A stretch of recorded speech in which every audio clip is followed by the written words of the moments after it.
நான் போட்டோல வந்து பயங்கர டெரரா இருப்பேன். அந்த லுக் வந்து செம்மையா இருக்கும். பட் நேர்ல பார்த்தோம்னா என்ன அவரா இவரு என்ன பாவமா இருக்காரு. அப்படிதான் இருக்கும். ஏன்னா நம்ம வந்து ஒண்ணு சினிமாக்காக எந்த விதமே ரெடி ஆகாத ஒரு ரா மெட்டீரியல் இது.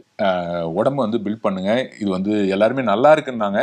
பட் ரொம்ப லீனா இருக்குன்னு மட்டும் சொல்றாங்க, ஃபைட் இருக்கு, அதனால உடம்பு பில்ட் பண்ணாங்கன்னா ஒரு 3 months டைம் இருந்தது எனக்கு. நீங்க பான்பராக் ரவியா பண்ணிட்டு வேற ஒரு கேரக்டர் ஒன்னா இவரை கொடுத்துடலாம் ஆரியனுக்கு அப்படின்னு சொல்லினா, ஐயோ அந்த கேரக்டர் விட்டுறக்கூடாது நம்ம அப்படின்னு இருக்கும். எனிகாஸ்ட் அது வந்து மிஸ்ஸே ஆகாம அந்த கேரக்டரா அமைஞ்சது. அது வந்து எங்க நெகட்டிவ் ப்ரமோஷன் தானே பண்ணிருக்கோம். நம்ம வந்து அதுல ஒரு ஹீரோவா பான்பராக் ட்ரெயில போட்டு அப்படி புண்டிட்டு ஹீரோயினோட பைக்ல ஏறி போனா பரவாயில்ல, ரொம்ப அகைன்ஸ்டா தானே பண்ணிருக்கோம். அதனால வந்து பாசிட்டிவா பதியாது யாருக்கும். ஜிம் பாய் ஆரியன் அப்படின்னு போட்டிருக்கோம். என்னடா இது நம்ம ஜிம் பாயா, ஜிம் பக்கமே போனது இல்லை, நம்ம போய் ஜிம் பாய்னு போட்டிருக்காங்களே அப்படின்னு. அது ஜிம் பாய்ஸ்னு ஒரு டீம் இருக்காங்கல்ல, சோ அத ஜிம் பாய் ஆரியன் அப்படின்னு போட்டிருக்கோம். என்னை பார்த்துட்டு சிங்கப்புலி அப்படின்னு கத்துறாங்க. எனக்கு சர்ப்ரைஸ். எனக்கு ஃபர்ஸ்ட் எனக்கு சினிமால ஆரியன்ற பேரை தவிர எனக்கு கூப்பிட்ட முதல் பேர் வந்து சிங்கப்புலி தான். ஆரம்பத்துடைய பயணமே வந்து வில்லன் அப்படின்ற பயணத்துல ஸ்டார்ட் பண்ணீங்க. பட் அப்படியே போக போக வில்லனை பொதுவா யாருமே ரசிக்க மாட்டாங்க. சோ முன்னாடி டைம்ல எல்லாம் பார்த்தா நம்பியார் சார் எல்லாம் ரோட்ல போனாலே ஏய் அப்படின்னுவாங்க. சோ அந்த மாதிரி பீரியட்ல இருந்து டிரான்ஸ்ஃபார்ம் ஆயிட்டு இருக்கிற டைம், இதெல்லாம் சினிமா தான், இது ஒண்ணும் கிடையாதுன்னு டிரான்ஸ்ஃபார்ம் ஆயிட்டு இருக்கிற டைம்ல பான்பராக் ரவி அப்படி அந்த பான்பராக் ரவியை கேட்டாலே கிடுகிடுன்னு நடுங்கிற மாதிரியான ஒரு கேரக்டர் பண்ணீங்க இல்லையா? சோ தளபதி விஜய் அவர்களோட சேர்ந்து நடிச்சது. அந்த பான்பராக் ரவி அப்படின்ற கேரக்டருக்கு உங்களை காஸ்ட் பண்ணும்போது என்ன பண்ணீங்க? அது ஒரு இன்ட்ரெஸ்டிங்கான எக்ஸ்பீரியன்ஸ். இந்த படம் ட்ரீம்ஸ் வந்து பண்ணிட்டு ரிலீஸ் ஆகும்னு பார்த்துட்டு இருக்கேன். ப்ரொடியூசருக்கும் டைரக்டருக்கும் ஏதோ ஒரு சின்ன மிஸ் அண்டர்ஸ்டாண்டிங், அப்படியே படம் வந்து ஹோல்டிங்ல இருக்கு. நான் என்ன பண்ணேன், இந்த ஒர்க்கிங் ஸ்டில்ஸ்லாம் வாங்கிட்டு என்னோட ஃப்ரெண்ட் ஒருத்தர் இருந்தார் சுதாகர்ன்ட்டு, அவர்கிட்ட கொடுத்தேன். அவர் வந்து ஆஃபீஸில் போய் காமிச்சிருக்காரு, ஃபோட்டோஸ்லாம் காமிச்சிருக்காரு. நிறைய முடி, நிறைய தாடி, ரக்டா ஒரு ஃபேஸ்னோடனே டைரக்டர் வந்து இவரை வந்து என்னை வந்து பார்க்க சொல்லுங்க அப்படின்னு சொல்லியிருக்காரு.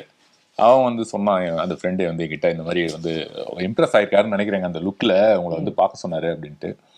சரின்னு சொல்லிட்டு நான் வெளியூர்ல இருந்தேன். அப்போ ஒரு 2 days கழிச்சு அவர் போய் பார்த்தேன் டேரக்டரை. பார்த்தா அவர் வந்து ரொம்ப லீனா இருப்பேன். நான் போட்டோல வந்து பயங்கர டெரரா இருப்பேன். அந்த லுக் வந்து செம்மையா இருக்கும். பட் நேர்ல பார்த்தோம்னா என்ன அவரா இவரு பாவமா இருக்காரு. அப்படிதான் இருக்கும். ஏன்னா நம்ம வந்து ஒண்ணு சினிமாக்காக எந்த விதமே ரெடி ஆகாத ஒரு ரா மெட்டீரியல் இது. ஹோட்டல்ல ஒர்க் பண்ணிட்டு அவ்வளவுதான், எப்படி இருப்போம் நம்ம. ஸோ அவர் பார்த்துட்டு ஃபேஸ் ரொம்ப நல்லா இருக்கு, உங்களுக்கு வந்து என்ன இவ்வளோ லீனா இருக்கீங்க நீங்க அப்படின்னாரு. இருந்தாலும் அவருக்குல்ல நான் வந்து அவர்கிட்ட சொல்றேன், இல்லை சார் எனக்கு டைம் கொடுத்தீங்கன்னா நான் வந்து ஒர்க் அவுட் பண்ணி நல்ல உடம்ப வந்து பில்ட் பண்ணுவேன் சார் நான் அப்படின்னு சொல்லி சொல்றேன். அவருக்கு நம்பிக்கை இல்லை, இருந்தாலும் சரி ஒரு டெஸ்ட் ஷூட் பண்ணிடலாம் வாங்க அப்படின்ட்டு ஹேண்டிகேம் ஒன்று எடுத்துக்கிட்டு சிச்சுவேஷன் சொல்றாரு. நீங்க வந்து இந்த பக்கம் டெரரா வாங்க, அந்த பக்கம் அப்படி பாருங்க, இப்படி வாங்க அப்படி வாங்கன்னு. அப்புறம் ஒரு வீட்டுக்குள்ள போயிட்டு ஒரு ரூமுக்குள்ள போயிட்டு கதவை சாத்திட்டு நீங்க கதவை திறந்து உள்ள ஃபோர்ஸா வாங்க அப்படின்னாரு. நான் கதவை திறந்து உள்ள போய் ஃபோர்ஸா போயிட்டு நான் பாட்டுக்கு டைலாக்லாம் பேச ஆரம்பிச்சிட்டேன். அந்த ஒரு மாதிரி என்ன நினைச்சிட்டு இருக்கேன், இன்னைக்கு சாயங்காலத்துக்குள்ள வரலன்னா ஏதோ ஒரு ஃப்ளோல ஒண்ணு வரும்ல, நம்ம சினிமா பார்த்து வளர்ந்தால் தானே, இன்னைக்கு சாயங்காலத்துக்குள்ள வரலன்னா அவ்வளவுதான் ஆச்சா ஊச்சா. அதுன்னு பண்ணோன்னே இவர் கட் பண்ணுவாருன்னு பாக்குறேன், கட்டே பண்ண மாட்டேன்றாரு. எனக்கு டைலாக்லாம் தீர்ந்து போச்சு மைண்ட்ல இருந்ததுலாம். சார் எடுத்துட்டே இருக்காரு. ஐயோ இவர் என்ன எடுத்துட்டே இருக்காரு அப்படின்ட்டு மறுபடியும் சொல்றது ஞாபகம் இருக்கா இல்லையா அதெல்லாம் பண்ணி அப்புறம் வந்து அவங்க போட்டு பார்த்ததுல வந்து R B Choudhary sir, Vijay sir எல்லாம் ஒரு டீம் அப்படியே போனாங்க. நான் சொல்றேன் ஆரியன் அப்படின்னு சொல்லி அன்னைக்கு சொல்லிட்டு அதுக்கப்புறம் ஒரு ப்ராசஸ் நடந்தது.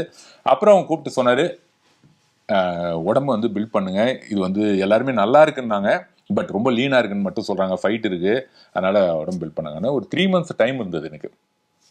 ஃபுல்லா ஜிம்மு ஃபுட்டு தூங்குறது, மறுபடியும் ஜிம்மு ஃபுட்டு தூங்குறது, இதே தான் இப்படியே போச்சு. ஆஃப்டர் 3 months கழிச்சு ஷூட்டிங் ஸ்டார்ட் ஆச்சு. அதுக்குள்ள வந்து நிறைய அங்கேருந்து பெங்களூர்ல இருந்து ஒருத்தர் வந்திருக்காருங்க. இதுல இருந்து நிறைய இந்த இதெல்லாம் வரும் தெரியுமா, காசிப்லாம். பெங்களூர்ல இருந்து ஒருத்தர் வந்திருக்காரு, பெரிய மாடல் இறக்கிருக்கோம். அவரு பண்ற மாதிரி இருக்குங்க, பான்பராக் ரவியா பண்ணிட்டு வேற ஒரு கேரக்டர் ஒன்னா இவரை கொடுத்துடலாம் ஆரியனுக்கு அப்படின்னு சொல்லினா, ஐயோ அந்த கேரக்டர் விட்டுறக்கூடாது நம்ம அப்படின்னு இருக்கும். எனிகாஸ்ட் அது வந்து மிஸ்ஸே ஆகாம அந்த கேரக்டர் அமைஞ்சது, அப்படியே கொடுத்துட்டாங்க. சோ அந்த கேரக்டர் நீங்க பண்ணதுக்கு அப்புறமா தான் எல்லாருக்குமே உங்களுடைய முகம் வந்து ரொம்ப பரிச்சயமாக ஆரம்பிச்சது. என்னதான் நிறைய முடி தாடி அப்படிலாம் இருந்தாலும். பட் அந்த பான்பராக்ன்றதுக்கு ஒரு ப்ரமோஷன் பண்ணிருக்கோம் என்னைக்காவது யோசிச்சிருக்கீங்களா?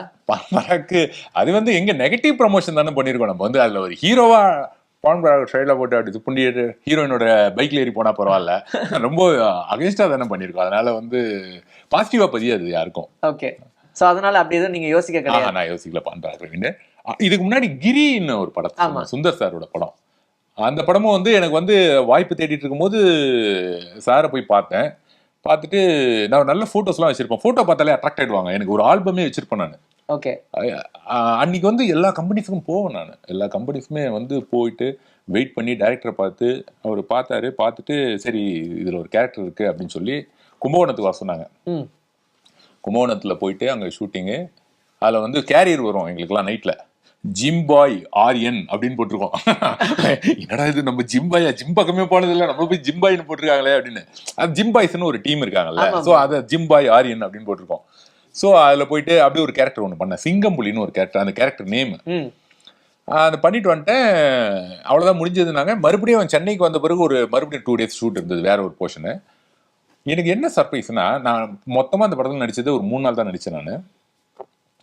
அதில் வந்து பார்த்தீங்கன்னா அப்படி பண்ணிட்டு நான் ஒரு நாள் வாக்கிங்கில் போயிட்டு இருக்கேன், நடந்து போயிட்டு இருக்கேன். பஸ் ஸ்டாப்லேருந்து ஒரு குரூப் இருக்காங்க வெயிட் பண்ணிட்டு.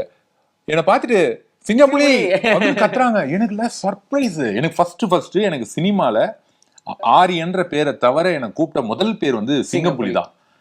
என்னடா 2 நாளுக்கு 3 நாள் தான் நடிச்சோம், இந்த கேரக்டர் எப்படி பேர் சொல்லி கூப்பிடுறாங்க அப்படின்னு அப்போ ஒன்று ஸ்ட்ரைக் ஆச்சு.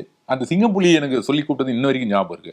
ஆஃப்டர் தட் பான்பராக் ரவி இன்னி வரைக்கும் இதோ இப்போ கார் வந்து யூட்டர்ன் எடுத்து வரும்போது இறங்கி நின்று அப்படி திரும்புவோம்ல, இங்க இறங்கி அட்ரஸ் கேட்டுட்டு, சார் பான்பராக் ரவி தானே அப்படி அந்த பேர் வந்து இயக்குனர் பேரரசு அவர்களுக்கு வந்து எந்த நேரத்துல இந்த புள்ளியை பெத்தீங்களோன்ற மாதிரி, எந்த நேரத்துல இந்த மாதிரி ஒரு கேரக்டர் நேம் வச்சாரோ இன்னி வரைக்கும் அது வந்து ஸ்டாண்டர்டா இருக்கு அப்படி சொல்லலாம். ஆமா. ஆனா என்ன நிறைய பேர் அப்படி ஃபீல் பண்றாங்க போல.